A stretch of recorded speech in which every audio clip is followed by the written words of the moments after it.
বাংলাদেশের সিনেমা ইন্ডাস্ট্রিতে এতদিন হিট বা সুপারহিট এই শব্দগুলো ছিল সাফল্যের মাপকাঠি, কিন্তু সেই সাফল্যের পেছনে নির্ভরযোগ্য কোনো অফিসিয়াল পরিসংখ্যান ছিল না। এই বাস্তবতার পরিবর্তন আনতে বাংলাদেশে চালু হতে যাচ্ছে বক্স অফিস ও টিকিটিং ব্যবস্থা, যা সিনেমা ব্যবসাকে নিয়ে যাবে আরও শক্ত ও আধুনিক কাঠামোয়। মালয়েশিয়ার সিনে অঙ্গনে বক্স অফিস যাত্রা নিয়ে মামুন অজদের প্রতিবেদন।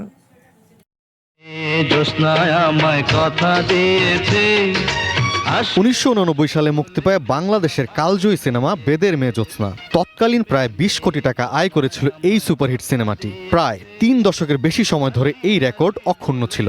সময় বদলের সাথে সাথে হালের আয়নাবাজি, মনপুরা, প্রিয়তমা, বরবাদ, তুফান অথবা তাণ্ডব সিনেমাগুলোর আয়কে পেছনে ফেলে কালজয়ী সিনেমা বেদের মেয়ে জ্যোৎস্না বাংলাদেশের ইতিহাসের সর্বোচ্চ ব্যবসা সফল সিনেমাগুলোর শীর্ষে রয়েছে এখনও। তবে এসব হিসাব নিকাশের স্বচ্ছতা নির্ণয়ের জন্য প্রচলিত ছিল না কোনো বক্স অফিস সিস্টেম।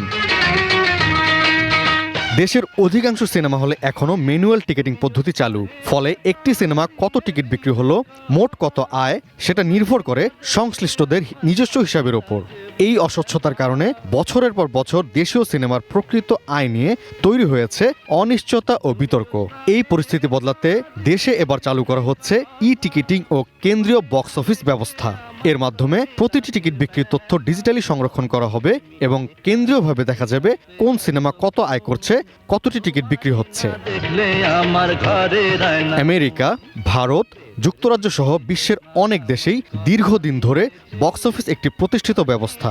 হলিউড বা বলিউডে প্রতিটি সিনেমার আয় নিয়মিত প্রকাশ করা হয়, যা নির্ধারণ করে একটি সিনেমার জনপ্রিয়তা, বাজার মূল্য এবং ভবিষ্যৎ বিনিয়োগের সম্ভাবনা। বাংলাদেশেও এই ব্যবস্থা চালুর উদ্যোগ চলচ্চিত্র শিল্পের জন্য গুরুত্বপূর্ণ পদক্ষেপ হিসেবে দেখা হচ্ছে।